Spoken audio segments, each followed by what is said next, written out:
రాజశేఖర్ బాబు గారికి, అదేవిధంగా వేదిక మీద ఉన్నటువంటి తెలుగుదేశం పార్టీ నాయకులకు, వేదిక ముందున్నటువంటి తెలుగుదేశం పార్టీ కుటుంబ సభ్యులకు, ఎన్టీఆర్ అభిమానులకు, పాత్రికేయ మిత్రులకు అందరికీ కూడా పేరు పేరున నమస్కారాలు.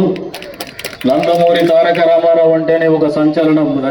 రాష్ట్రాన్ని కాదు, భారతదేశ రాజకీయ రంగంలోనే పెనుమార్పులు తీసుకొచ్చినటువంటి ఘనత స్వర్గీయ నందమూరి తారక రామారావు గారి తెలుగుదేశం పార్టీని స్థాపించిన 90 రోజుల్లోనే అధికారాన్ని సాధించి వాడిని వేడిని ప్రపంచం నలుమూల ఉనికిని కూడా తెలియజేసినటువంటి ఘనత స్వర్గీయ నందమూరి తారక రామారావు గారిది.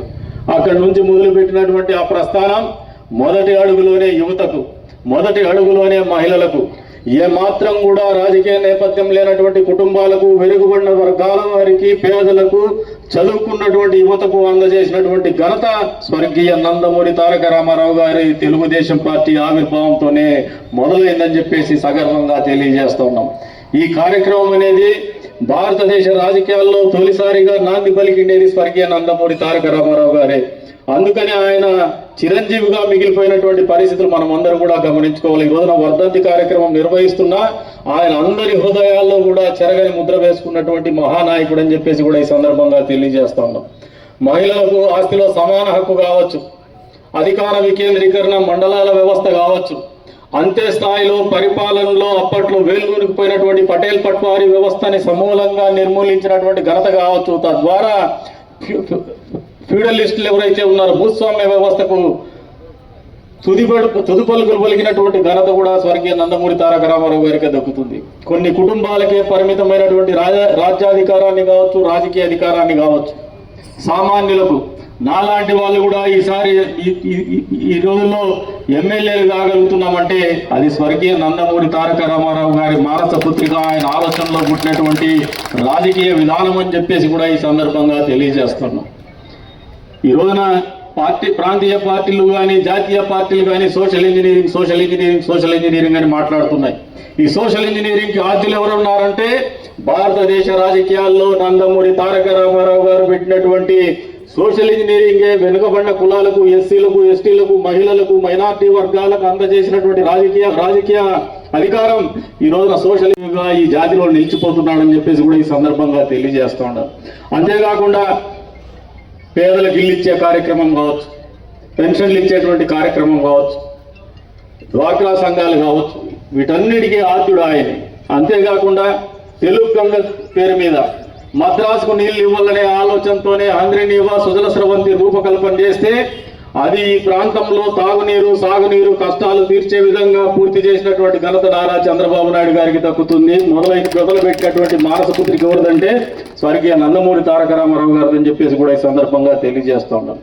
మూడు అంశాలు క్లుప్తంగా మాట్లాడుకోవాలంటే భారతదేశ రాజకీయాల్లో ఒక సంచలనంగా మొదలైనటువంటి ప్రస్థానం రాజకీయాల్లో ఎవరిదైనా ఉందంటే ఇప్పటి వరకు కూడా ఆల్ టైమ్ రికార్డ్ స్వర్గీయ నందమూరి తారక రామారావు గారిది.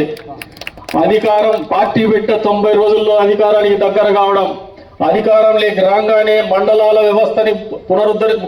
వ్యవస్థకు శ్రీకారం చుట్టడం, పట్వారి వ్యవస్థలకు చరమగీతం పాడడం, మహిళలకు ఆస్తిలో సమాన హక్కు కల్పించడం, సంక్షేమ పథకాల పేరు మీద పేదలకు కిలో ₹2 బియ్యం అనేది ఫ్లాగ్షిప్ ప్రోగ్రామ్ గా ఈ రోజు కూడా నిరంతరం గుర్తుంచిపోయినటువంటి పరిస్థితుల్ని స్వర్గీయ నందమూరి తారక రామారావు గారిని ఒక నాయకుడు, ఒక సంచలనము భారతదేశ రాజకీయాల్లో అనేది నిరంతరం మనకు తెలియజేస్తూనే వస్తుంది. అందుకే ఆయన పూజ్యుడు, చిరస్మరణీయుడు అని చెప్పేసి సందర్భంగా తెలియజేస్తున్నాను. ప్రతి నందమూరి తారక రామారావు గారి వర్ధంతి సందర్భంగా మనం రక్తదాన శిబిరం ఏర్పాటు చేసేవాళ్ళం. ఈసారి రేపటి రోజున ఉన్నటువంటి కార్యక్రమం దృష్ట్యా వచ్చే రోజుల్లో నారా లోకేష్ గారి పుట్టినరోజు సందర్భంగా రక్తదాన శిబిరానికి మనం ఆలోచన చేసినామనేసి దీంట్లో ఎక్కడ కూడా వెనకపోయేటువంటి పరిస్థితి లేవని చెప్పి కూడా ఈ సందర్భంగా తెలియజేస్తున్నాను. ఎందుకంటే రాజకీయ పార్టీలు సేవా కార్యక్రమాలు చేయడం అనేది తెలుగుదేశం పార్టీ ఆవిర్భావం తర్వాతే జరిగింది. ఎన్టీఆర్ ట్రస్ట్ ద్వారా పేద విద్యార్థులకు తెలుగుదేశం పార్టీ కార్యకర్తలు అసలు బాసినటువంటి బ్లడ్ బ్యాంక్ ద్వారా పేదలకు రక్తాన్ని అందించేటువంటి కార్యక్రమాలు కూడా చేయగలిగింది కేవలం తెలుగుదేశం పార్టీ సొంతం, స్వర్గీయ నందమూరి తారక రామారావు గారి సొంతం అని చెప్పేసి కూడా ఈ సందర్భంగా తెలియజేస్తాను. అక్కడి నుంచి పోతే Basava Taraka Rama hospital, cancer hospital కూడా ఈ రోజున విశిష్టమైనటువంటి సేవలు పేదలకు అందిస్తున్నారు, క్యాన్సర్ బారిన పడినటువంటి పేదలకి. ఇవన్నీ కూడా ఏ రాజకీయ పార్టీ కూడా సొంతంగా మాట్లాడుకోలేనటువంటి పరిస్థితుల్లో పార్టీని స్థాపించి ఆ పార్టీకి స్థాపించిన 40 సంవత్సరాల పైన కూడా మూలాలు మర్చిపోకుండా పార్టీ నడుస్తూనే ఉంది. పార్టీ భవిష్యత్తులో కూడా మళ్ళీ ఎన్టీ రామారావు ఏ మూలాలతో అయితే ఈ పార్టీని స్థాపించినాడో, ఏ సిద్ధాంతంతో అయితే ఈ పార్టీని స్థాపించినాడో ఆ సిద్ధాంతాన్ని మరవకుండా ముందుకు తీసుకోవాల్సినటువంటి పరిస్థితులు కేవలం తెలుగుదేశం పార్టీకే పరిమితం కాకుండా వైఎస్ఆర్సీపీ పార్టీ ఇంకా ఏ పార్టీ అయినా కూడా అనుసరించాల్సినటువంటి పరిస్థితులు వస్తున్నాయంటే అందుకే ఆయన చిరస్మరణీయుడు, మహానుభావుడు అని చెప్పేసి ఈ సందర్భంగా గుర్తు చేసుకుంటూ మరొకసారి మనం ఆయన ఏ ఆలోచనతో అయితే రాజకీయాల్లో ఆయన ప్రస్థానం మొదలుపెట్టాడో, ఏ సిద్ధాంతం, ఏ ఆలోచనతో ఏ పేదల కోసం, ఏ మహిళల కోసం, ఏ యువత కోసం అయితే రాజకీయ పార్టీ స్థాపించి రాజకీయాల్లోకి వచ్చినాడో ఆ మూలాల్ని మనం అందరం కూడా మర్చిపోకుండా ఆయన ఆశయాల్ని, ఆయన సిద్ధాంతాల్ని కొనసాగించాల్సినటువంటి అవసరం ఈ వర్ధంతి సందర్భంగా మళ్ళీ ఒకసారి మనం అందరం సింహావలోకనం చేసుకోవాలని, గుర్తు తెచ్చుకోవాలని చెప్పేసి కూడా ఈ సందర్భంగా తెలియజేసుకుంటూ ఆ సిద్ధాంతాల్ని కొనసాగించినప్పుడే ఆ మహానుభావుడికి కావచ్చు, ఈ తెలుగు జాతికి కావచ్చు మనం ఘనమైనటువంటి నివాళులు కానీ ఘనమైనటువంటి కీర్తిని కానీ ఆపాదించిన వాళ్ళం అవుతామని చెప్పేసి కూడా ఈ సందర్భంగా తెలియజేసుకుంటూ మరొకసారి ఈ కార్యక్రమానికి విచ్చేసినటువంటి ప్రతి ఒక్కరికి కూడా పేరు పేరున ధన్యవాదాలు తెలుపుకుంటూ సెలవు తీసుకుంటున్నాను.